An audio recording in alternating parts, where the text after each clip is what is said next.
We are at the Marquee Cinemas in Glasgow, Kentucky. What better way to start a series on the world of film than in a real movie theater?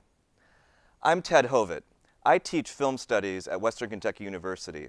At WKU, we have a new film major where students get a lot of experience on hands-on things working with cameras, editing, sound, and other aspects of making movies. But film majors also study the history of film and the film industry today because, after all, they love film. And one thing that people who love film always follow are the Academy Awards.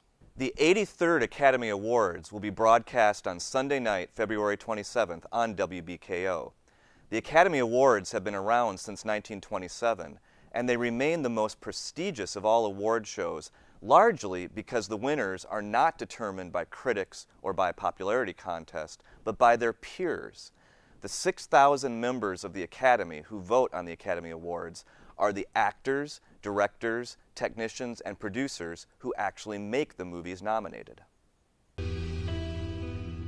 Mike Satterfield, A1 Bonds. What is it you want? We hold the bond on Jessup Dolly. He didn't show for court. That ain't no run. Jessup signed over everything. If he doesn't show at trial, see, the way the deal works is you all gonna lose his house here. You got someplace to go? I'll find him. Girl, I've been looking. I said I'll find him. The four categories that always garner the most interest are Best Actress, Best Actor, Best Director, and of course, Best Picture. In the Best Actress category this year are 5 very experienced actresses: Annette Bening for The Kids Are All Right, Nicole Kidman for Rabbit Hole, Jennifer Lawrence for Winter's Bone, she's from Louisville, Kentucky, by the way, Natalie Portman for Black Swan, and Michelle Williams for Blue Valentine. Nicole Kidman is the only actress in that group who has previously won an Oscar for Best Actress, but most people believe that Natalie Portman will win for her portrayal of a ballet dancer in Black Swan. I agree, I do believe she will win, but I would like to give special mention to Annette Bening, who did the very difficult job of an actress in The Kids Are All Right of playing a character who's not very likable, yet still being sympathetic.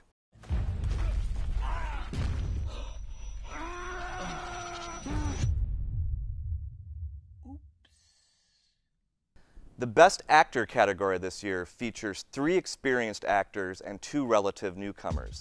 The nominees are Javier Bardem for Beautiful, Jeff Bridges for True Grit, Jesse Eisenberg for The Social Network, Colin Firth for The King's Speech, and James Franco for 127 Hours.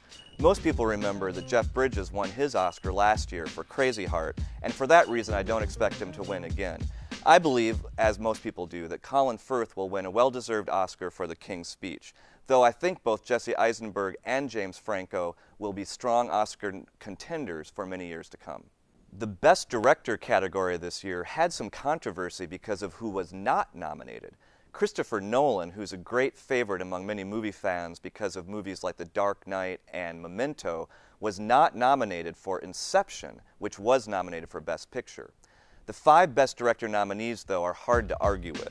We have Darren Aronofsky, who directed Black Swan, David O. Russell for The Fighter, Tom Hooper for The King's Speech, David Fincher for The Social Network, and the Coen brothers for True Grit.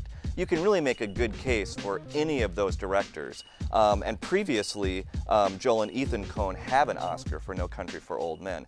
However, this year I do think The King's Speech's momentum is going to be hard to beat, and I expect Tom Hooper to win. However, my favorite was probably David Fincher in The Social Network, and I hope you've seen that movie if you haven't yet. I hope you were able to participate in our Facebook giveaway poll on the Best Picture. By the way, the winner of that will be announced this coming Monday on WBKO Midday. There's been some controversy about the Academy Awards expanding the Best Picture nominations from 5 to 10 movies a couple of years ago. And actually, the results of the poll kind of confirm that that's maybe expanded a little bit too much, because only 4 movies received a significant number of votes. In the Facebook poll, 10% of people thought that True Grit would win Best Picture, 15% The Social Network, 26% Black Swan, and King's Speech at 28%. The other 6 nominees, Toy Story, 127 Hours, Winter's Bone, The Fighter, and Inception, all garnered 8% or less. I'm a little surprised that Toy Story 3 didn't get more support, so the hopes that someday an animated film will win Best Picture is probably not going to happen this year. Had I voted in order to win, I have to admit I would have voted for The King's Speech, which seems like it's going to be the favorite to win most of the major awards this year. However, I believe the Best Picture of 2010 was The Social Network, which years from now people will still be watching to investigate this new phenomenon in 2010. As a reminder, the 83rd Academy Awards will be at 8 Eastern, 7 Central on February 27th on WBKO. The following day, on WBKO midday, the winner of the Facebook giveaway will be announced. If you would like information on showtimes at the Marquee Cinemas here in Glasgow, please click the link on this page. You can also find a link for more information on the WKU Film Major. Thanks very much for watching the first episode of Movies Interactive, and thanks to the Marquee Cinemas in Glasgow for helping out. Look for more episodes of Movies Interactive soon.